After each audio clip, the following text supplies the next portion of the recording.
we are now at the point where the organization clearly has to think about life after Curry. And that doesn't mean it's going to happen right now or next year. But you know what?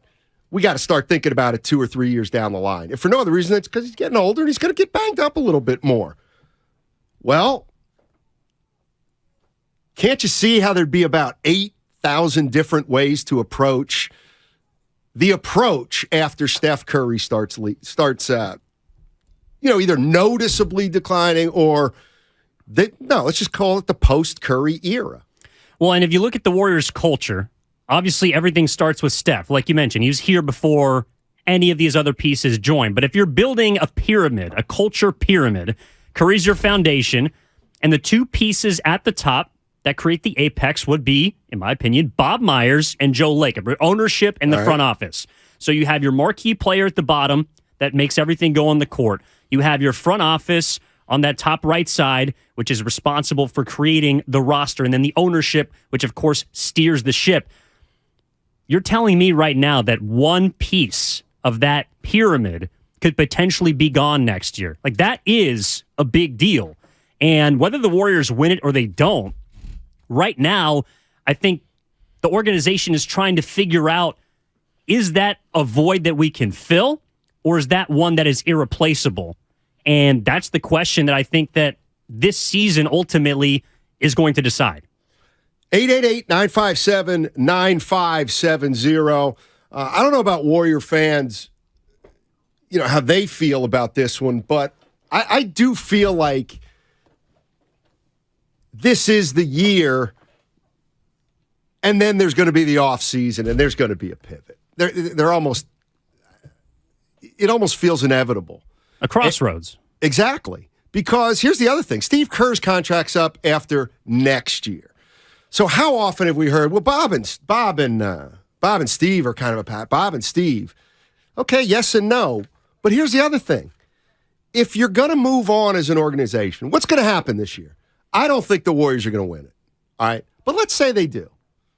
In other words, forget about the outcome this year. They win it, they don't win it. It's actually going to be a perfect time to pivot regardless of what happens. Now, if they win it all again and do it in similar style to last year, okay, well, then what do? You hope Draymond opts in, I guess. Right? Yeah. And you're once again left to do nothing but run it back. But that's where I am a little bit different than I think most fans, because I'm not convinced Joe Lacob would just run it back at that point. I think Joe Lacob wanted to kind of move on last offseason, but they won it. And so then it became obvious what he had to do. Yeah, look, right now the payroll is, if everyone returns, looking at $400, $500 million, including the tax. Like, that's a figure that Joe Lacob has said he would not reach. Right. So the question is, well, can you really control that? Because you gave Wiggins a contract extension. You gave Poole a contract extension. You're obviously on the books for Curry. You're on the books for Clay. And Draymond, I would assume, is going to opt in, because I can't imagine at this point the Warriors, even after a statement win last night, are still 2 games below 500.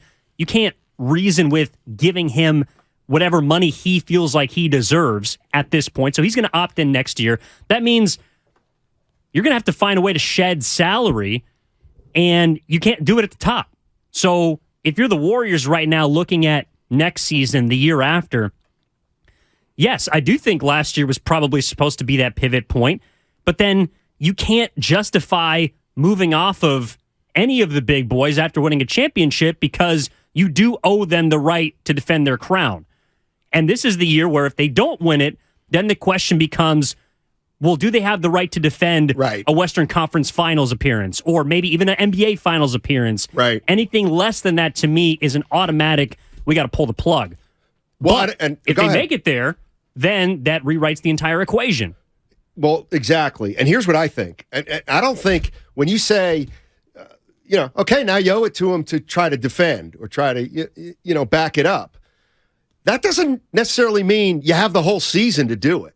That's where I completely differ, because I think I think at some point, somebody in that front office, if things continue to go this, 16 and 18, and now they finish the road trip and they're 19 and 21, and now they're 25 and 29 or 28, maybe even 500.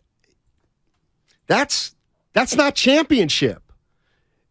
And I don't know that you just say, here's our strategy for the rest of this year. We're going to cross our fingers that everything clicks in March and April again. Like, that's not a strategy. That's just kind of the way it worked last year, and it worked out well, worked out terrific with how everything came together at the right time, injury-wise. You couldn't have planned for that. So your strategy can't be, well, see if it can happen again. But isn't that... But that's kind of what they're holding on to at this point, because if it wasn't supposed to happen last year, but it did, this year it may not. Right now it's looking like it's not supposed to happen, but it could. And that's why I think a game like last night on Christmas against the Grizzlies at home is significant, not necessarily in the overall scheme. Yeah, it's their 16th win of the year. They're still 2 games below 500. But it gives us an insight into the question, can they flip the switch when they need to?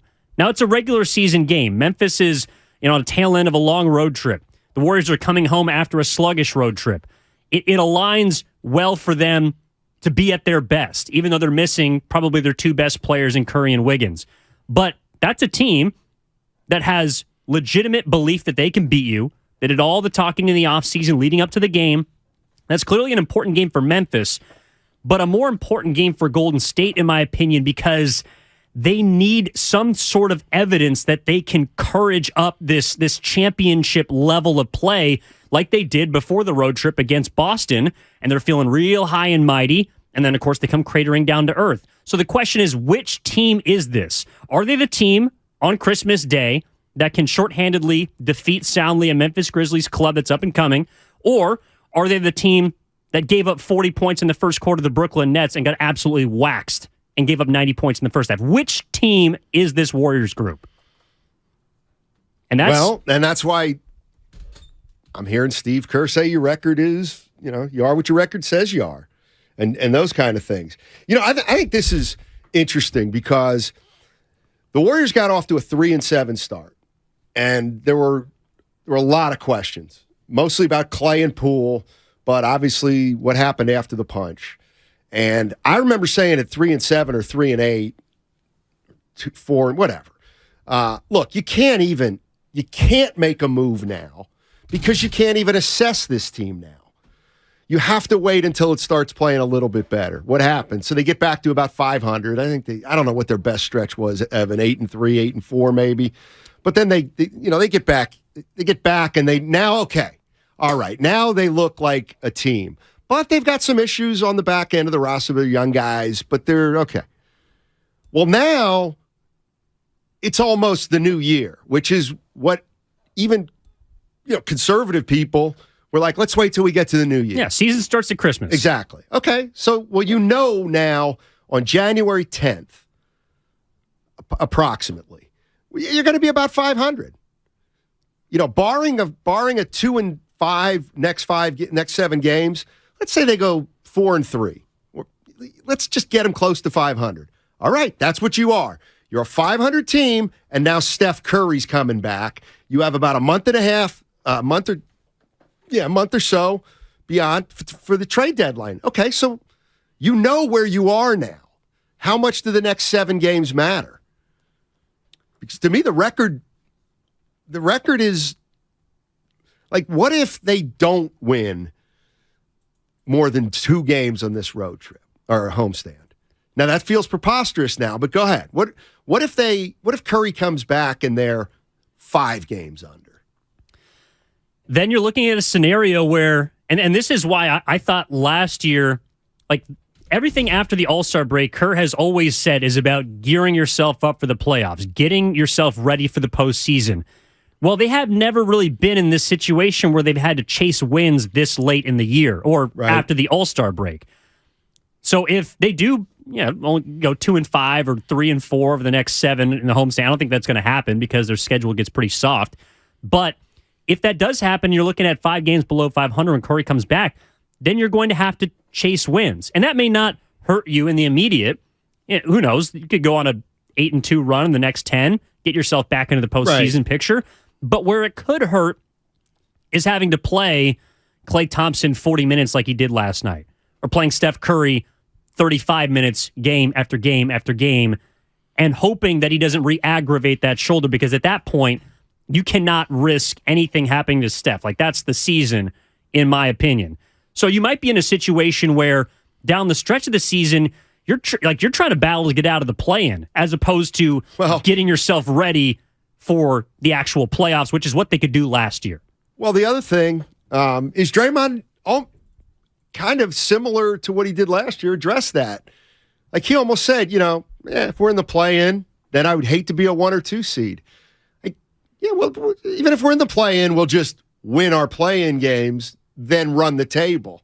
And I just think that's unrealistic. Well, you also don't want it to come down to a winner-take-all elimination game, because you never know what could happen. Let me ask Warrior fans this at 888-957-9570. Is there a spot or a seed that the Warriors basically have to get to? Otherwise, they can't do it. And I kind of think there is. I mean, I do not think they can be a play-in team and run the table. First of all, they'd be the first and only team to ever do it. And I know it just started, but I just... No, I'm with you. Top 6. Do you really think they can win 4 straight road series? I mean, they have. I know they've won a road game every single series in the Kerr era, so of course they can. But just because you can do something doesn't mean you're going to do something. Well, they also haven't been a 2-win road team. That's true. In any of these previous iterations. So if you are going on the road, and this is, sure, if you're playing a 7-game series, you get 3 at home. Let's say you win all 3, you lose all 3. The issue to me becomes, in one of those hypothetical 4 series that you'd have to go through on the road to win it all, you might face a Game 7 situation in which is not on your home court, and that's something they have never had to do. They've never played a Game 7 on the road since 2014 when they lost to the Los Angeles Clippers. So, to me, and that's maybe in 2016, why having Game 7 at home against OKC was so important, because you get the home court. Now, they've lost a Game 7 at home, but if you're telling me you got to go through the gauntlet without home court advantage for a team that hasn't shown itself to play very well on the road at all, that's a big deal. Right. In other words, if the Warriors are the 7th seed or something like that, chances are they went. One of the reasons they're that low is because they were 10-31 on the road. Yeah. So, you can say they're a championship team, pedigree. Okay. They are. But they were still 10-31 on the road at home this year, or on the road this year. So